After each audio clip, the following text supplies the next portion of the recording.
दोस्तों, एक इच्छाधारी नागिन अपने नागमणि को हमेशा लोगों की नजरों से छुपा कर रखती है। लेकिन जब कोई उसे उसकी नागमणि को छीन लेता है तो नागिन का गुस्सा सातवें आसमान पर होता है। सांप को मारने के संबंध में अक्सर कई लोग कहने लगते हैं कि मत मारो, इन्हें भगा दो या जाने दो। दरअसल इसके पीछे भारतीय आध्यात्म और दर्शन का ज्ञान छुपा है। भारतीय दर्शन में कहा गया है कि जीने का हक सभी को है, इसलिए किसी जीव की हत्या नहीं करनी चाहिए। लेकिन ज्योतिष इससे एक कदम और आगे जाकर इसकी व्याख्या करता है। ज्योतिष शास्त्र के अनुसार सर्प को मारने से सर्प दोष और पितृदोष लगता है।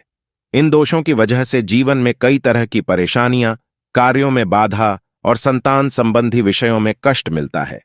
ऐसे में एक सच्ची घटना आज हम आपको बताने वाले हैं, जो कि बिहार के दरभंगा के एक गांव में घटित हुई, जो कि जंगल के बिल्कुल करीब बसा हुआ है।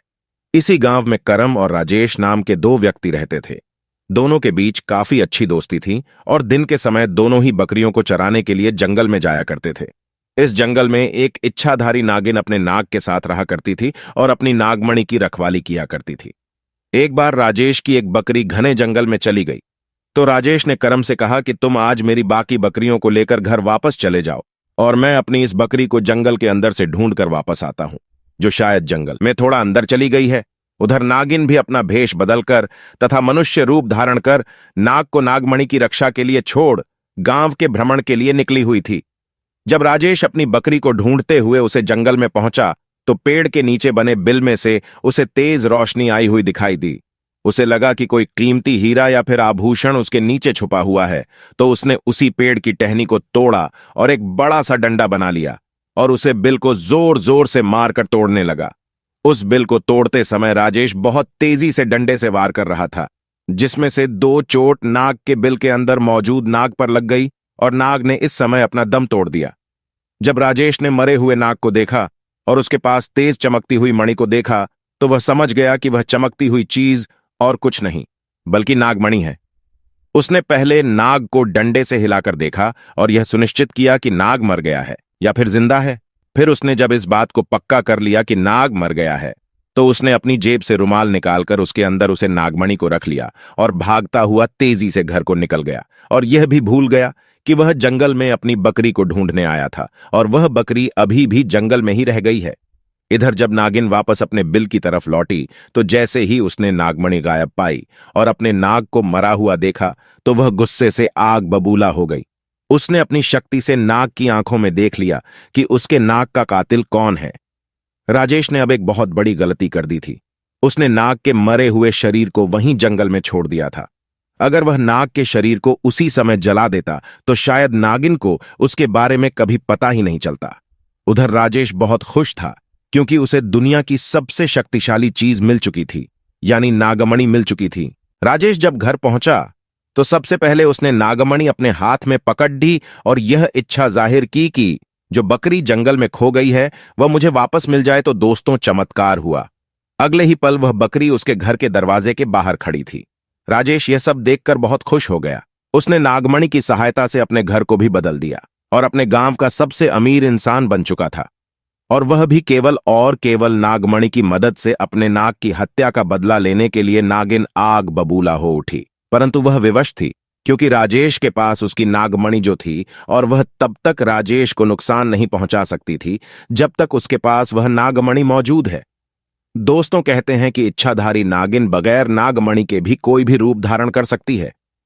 अपनी शक्ति का फायदा उठाकर नागिन ने एक सुंदर कन्या का रूप धारण किया और राजेश किसी काम से दूसरे गांव जा रहा था तो उसके बीच रास्ते में बैठ गई और रोने लगी। जब राजेश ने देखा कि एक बहुत ही सुंदर स्त्री रो रही है तो वह तुरंत बैलगाड़ी से नीचे उतरा और उस कन्या से पूछने लगा कि आप रो क्यों रही हो। लड़की के भेष में उतरी उस नागिन ने कहा कि मेरा नाम आशा है और मैं अपने पति के साथ दूसरे गांव में रहती हूं, परंतु कल वह एक कन्या के साथ शादी करके आ गया और मुझे धक्के मारकर घर से बाहर निकाल दिया। मैं बेसहारा हूं, लाचार हूं।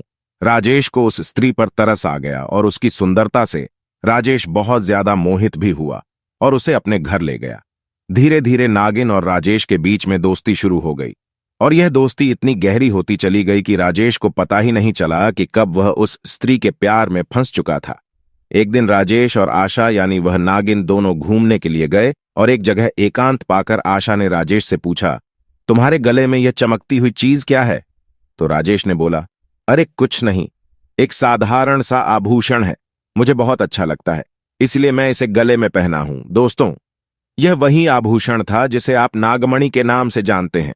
जब आशा बोले कि क्या तुम मुझे यह आभूषण कुछ समय के लिए दे सकते हो, क्योंकि मुझे इसकी चमक बहुत भाती है, मैं इसे पहनकर देखना चाहती हूं कि आखिर यह मेरे गले में कैसा लगता है। इस पर राजेश चिल्लाते हुए बोला, नहीं, मैं तुम्हें यह नहीं दे सकता हूं, इसके बदले तुम कुछ भी मांग लो, मैं तुम्हें दे दूंगा। इस पर आशा एकदम से गुस्सा होकर बोली, राजेश, तुम तो कहते थे कि तुम मुझे बहुत प्यार करते हो, अपनी जान से भी ज्यादा प्यार करते हो, परंतु मैंने तुम्हारे गले का यह छोटा सा आभूषण क्या मांग लिया? तुम इस चीज के लिए मुझे मना कर रहे हो, मुझ पर गुस्सा कर रहे हो, रहने दो, मैं जानती हूं तुम्हारे लिए क्या ज्यादा मायने रखता है।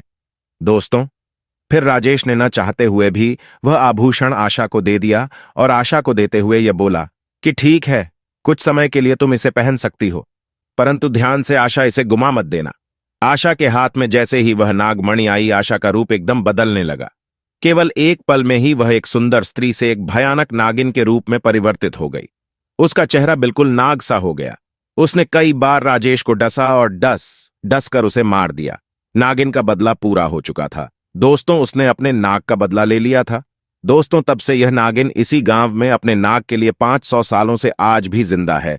इसके बाद से वहां कुछ ऐसी घटनाएं सुनने में आई हैं जिसे सुनकर हर कोई हैरान है। वहां के स्थानीय लोगों का कहना है कि उन्होंने एक नागिन को महादेव की पूजा करते देखा है और इसके बाद अचानक वो नागिन कहां गायब हो जाती है, किसी को नहीं मालूम। जब इस बारे में गांव के मंदिर के पुजारी जी से बात की गई तो मंदिर के पुजारी का कहना है कि अपने नाग की मौत के बाद से ही नागिन भयंकर रूप धारण करके अपने नाग को ढूंढ रही है और जिस तरह से पिछले 500 सालों से महादेव की पूजा करती थी, आज भी वही करती आ रही है।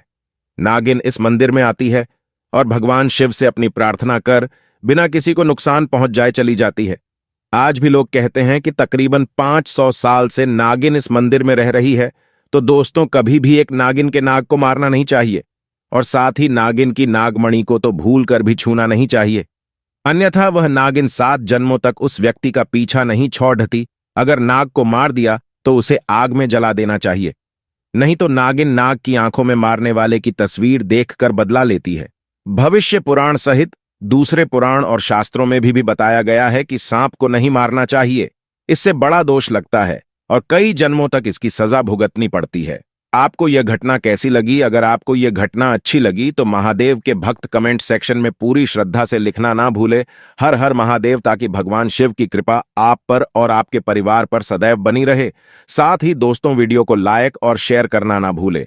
चैनल को अगर आपने अभी तक सब्सक्राइब नहीं किया है तो जल्दी से सब्सक्राइब करके बेल आइकन को प्रेस कर दे। तो दोस्तों, आपका बहुत बहुत धन्यवाद।